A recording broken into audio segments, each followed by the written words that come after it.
What are you mad about? Write it down. And like, be kind of comprehensive about it. Or maybe talk to a friend. I would say write it down, but you can talk to a friend. Write down everything that makes you angry. And you're going to think, well, some of those things that make me angry are stupid. It's like, yeah, probably. That's not the question here. We're not trying to figure out if you're reasonable or not. Of course you're not, because who is? So you're not. So write down everything that makes you angry. Okay, so what'll happen then? You have a comprehensive list of what makes you angry, and the first thing that you'll figure out is that some of those things just shouldn't make you angry.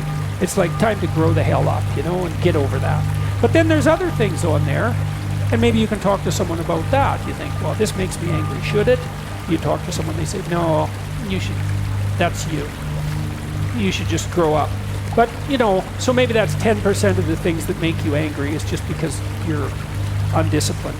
But then there'll be some other things that make you angry because you're being taken advantage of, or you're allowing yourself to be taken advantage of, or you're taking advantage of yourself, or you're not objecting when someone else is asking you to do something you don't really want. Like there's something going on. And so with those things, you figure, well, what would you rather have? Like if you could have what you wanted that wasn't making you angry, what would it be? And so now you know what you want. Well, then you think, well, let's take one of those things that I want and see if I can ask for it. Maybe it's like the person who asked this question, the woman who asked this previous question. Maybe she has to go to her husband and say, look, I need you to spend 15 minutes after dinner with the kids so I can, you know, be alone. Would you do it for 15 minutes? Or 10 minutes, or would you do it for 10 minutes like 3 times a week? You know, you have to negotiate. What's the other person willing to do? You need to know what you want and need, and then you need to communicate it to them, and then you need to negotiate a solution. And that's how you get more assertive.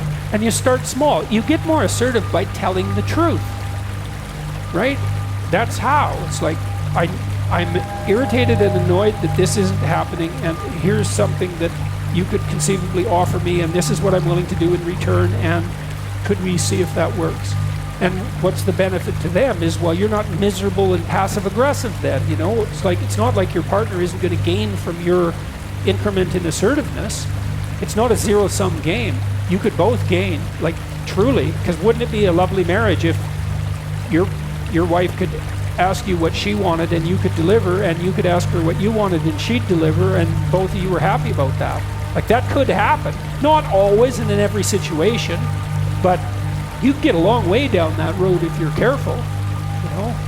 So tell the truth about what you're angry about, but also tell the truth to yourself about what you want, and then start with little negotiations in that direction, and you'll get better and better at it. It's really worth doing, because otherwise you carry around all that resentment, and that's horrible.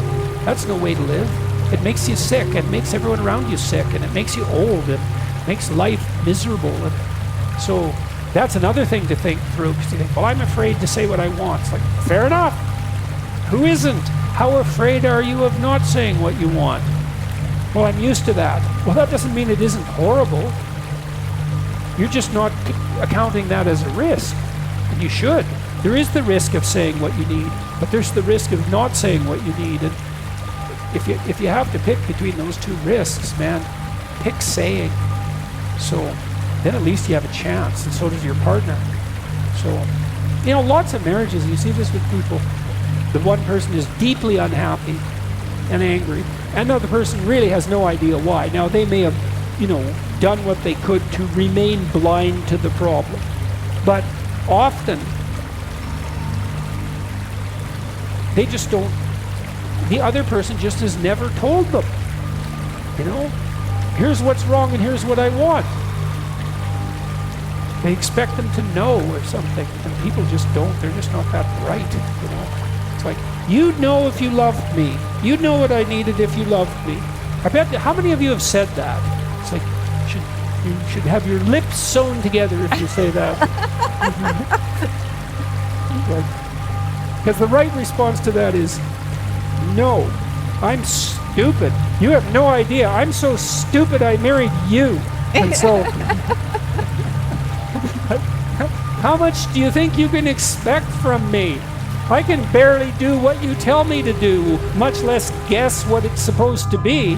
So, like, give me a break and tell me what I can do badly that might be vaguely pleasing to you.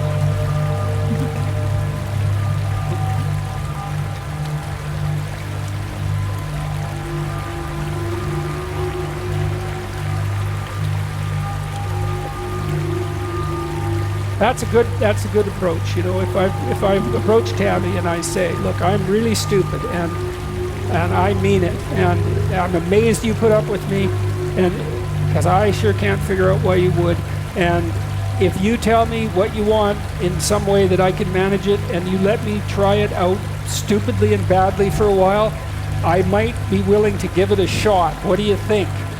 And usually she'll tell me something I can do, and vice versa. And usually it works, if we allow ourselves also that opportunity to practice it stupidly for a while. You know, because maybe you want your partner to say they love you, you know, now and then, whenever that is. And so then you think, okay, how often? How often? Every day? Well, that'll get a little old. Well, once a week. Okay, once a week. How about Monday?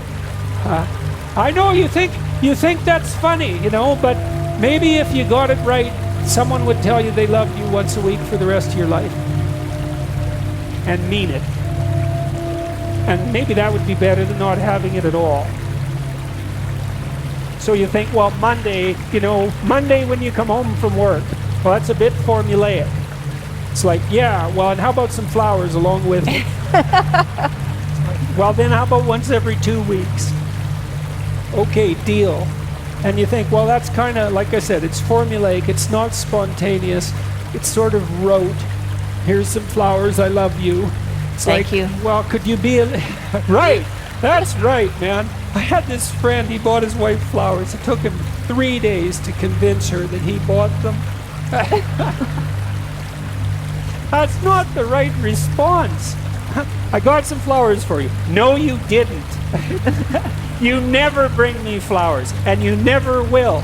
Well, those are flowers. You didn't buy them. It's like, no. Tammy got it right. She said, thank you. It's like, that's right. If someone does something good, stupidly, and badly, then you say thank you. Because maybe they'll do it again. And maybe if they do it 20 times and you keep saying thank you carefully, they'll get confident at it, and then they'll get good at it. And then that might take like a year. And then you've got 40 years where it's happening and they're expert at it. And like, more power to you. So, yeah. That's a good place to stop.